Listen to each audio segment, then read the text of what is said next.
Well, hello and welcome to Sullivan Management and Consulting end of year tidbits provided by CEO and President of Sullivan Management and Consulting Group, otherwise known as SMCG, Justin Sullivan. My name is Brad Petak, and I'm happy to be with you today to move us along. So, Justin, we're going to jump right into it because we're midway through Q4 in 23, and most practices are looking forward to 2024 right now.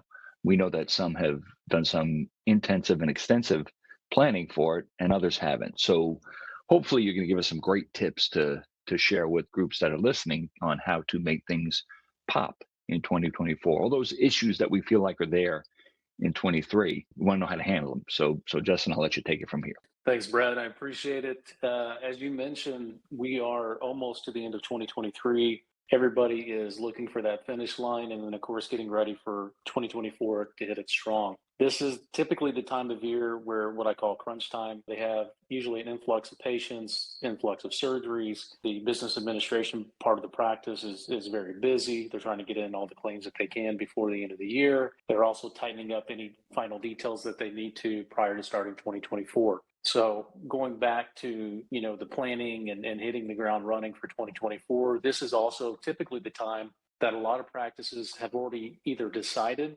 or in the deciding process of making either small changes or big changes in the practice. Are they going to continue with doing everything in-house? Are they looking at possibly moving things, and outsourcing that to groups outside? Is there going to be any changes in partnerships, providers that are going to be with the practice? Leadership changes. So this is a very busy time of year. This is again when everybody's trying to figure things out, really be able to get that 2024 hitting the ground running and putting things into place in a process early on to really make it a successful year. Well, that's great, and that's great advice. And now, you have experience on both sides of it, right? So right now, you're kind of a outsource or co-source provider of choice for a lot of different practices across the country. But you were also in the administration role of several practices, so you have good insight in how to make this work best for a practice. What advice would you give to those folks that are in that transition phase and looking to maybe co-source some of these things in the future and how to find the best type of provider? So what I tell everybody, if you're a new leader coming into a group, or maybe you're, a group that's been around a while and you've had kind of the same leadership, same business administration for a period of time, and you haven't really had a chance to do a real deep dive into some of the processes and things going on. Maybe there's certain things that you're not getting as far as information. I always tell everybody one of the first steps into looking at your practice as a whole is to get a practice assessment.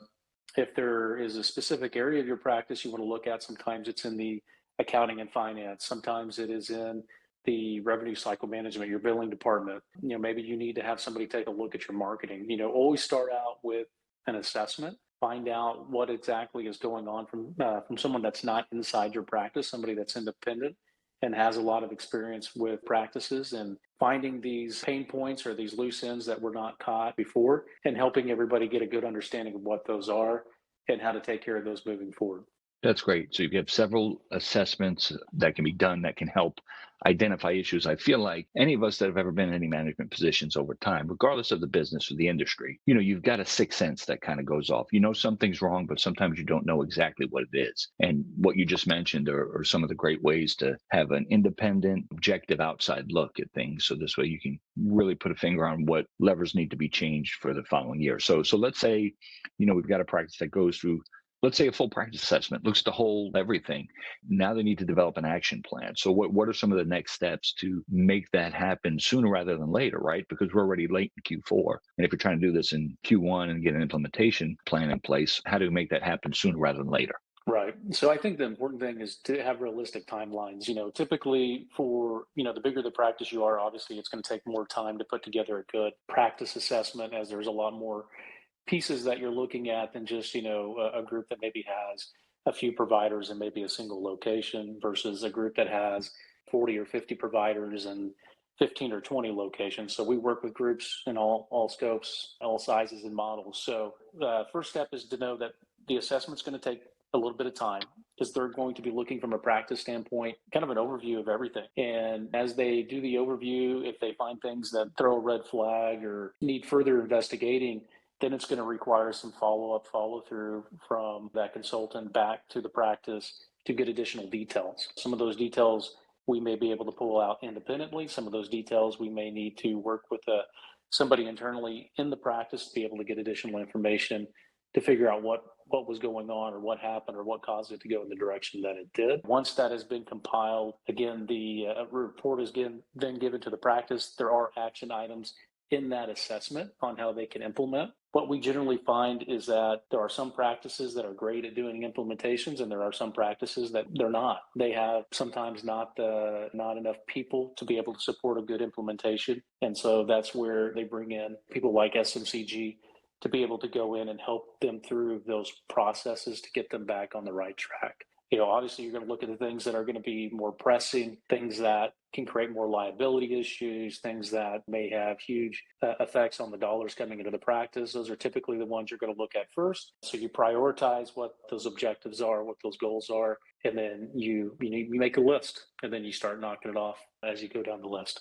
Well, it's great advice. I think the key thing there is definitely the realistic timelines, right? Because to identify the right set of issues that you need to work on, you need to find them and you need to be able to take those into account and then plan appropriately. And with that said, I would also say that it's really important for practices to understand that this is for established practices that have been doing things the same way for a long time, as well as those going through transitions, right? Because this is a time of year when a lot of practices will be going through transitions and you have leadership changes and maybe new partnerships or new ownership type things happening. And I know that's something that hits as the turn of the year hits as well. So what other advice would you give those practices that are actually going through those turnovers, those transitions? We know that those times whenever you're going through any type of transitions, there's always the unknown, or there's the what's going to happen, how's it going to affect the morale of the company, the staff, the employees, how's it going to affect or disrupt any potential part of the business and taking care of patients. So there's a little of people are always a little wary or a little unsure of change, and then some people they're all about change, but also know that change also has consequences or has other things that can come along with that. What I tell everybody is whenever you're doing any type of major transitions, if you're losing a provider, you're changing in leadership, maybe moving some key employees around to different departments,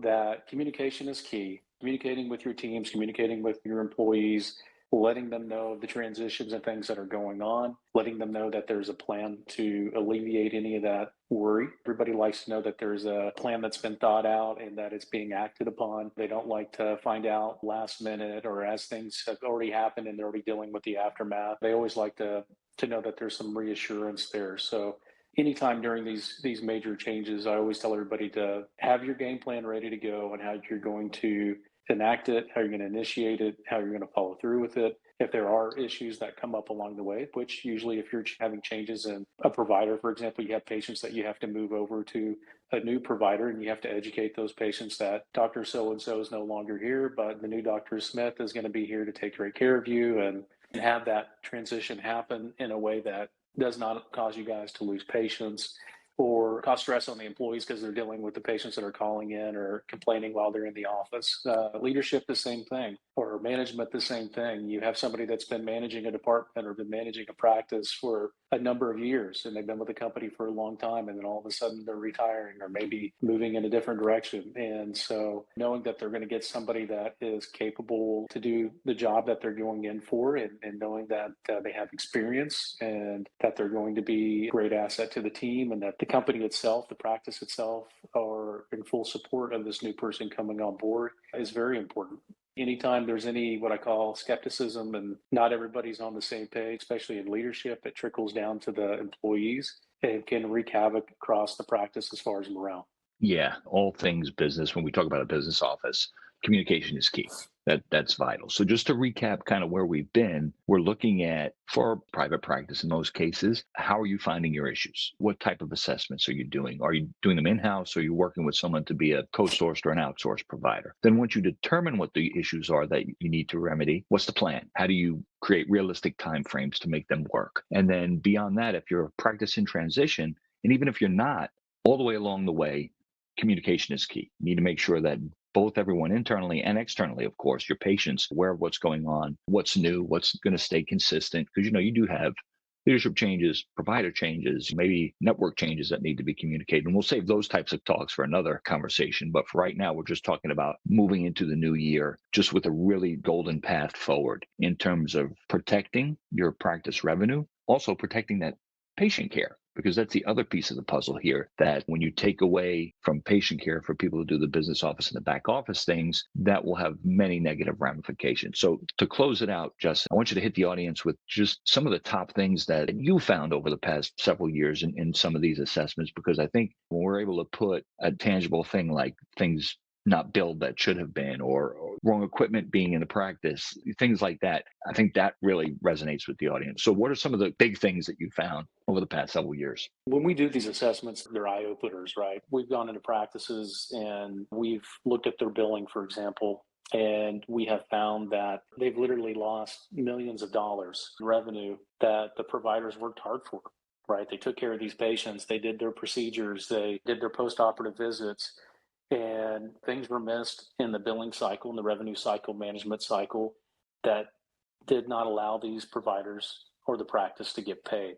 And we've walked into practices that didn't have certain protocols or policies in place that worked on the front end side, like on the front office piece. So you have your team that's collecting copays, they're collecting any deductibles or anything that may need to be met. You have money that's being exchanged, and no processes in place to really show what was paid, what was put into the bank. Does this match what was recorded in the system? And so you start running into the possibility of missed dollars, dollars that could have been stolen. And we've come across practices quite often that have those type of issues. They don't have a really good structure in place to keep track of the front end of the office, which the front end of the office also ties to the back end of the office. And so if you are getting bad data going in, you're going to get bad data going out. I always like to share my own personal experience too. When I was running practices and working as a CEO, I also utilized consulting companies and different groups to be able to come in and provide information to me, especially when I was in a new practice. You have a lot of moving parts. You have a lot of people that you're managing. Some of them have been with the company for a long time. Some have grown into those positions. It's always good to get an outside opinion to see what's going on. You as a leader, you see things, you know that there's something going on, but you may not be able to get the data or the details that you need, partly because of the people that you have in place.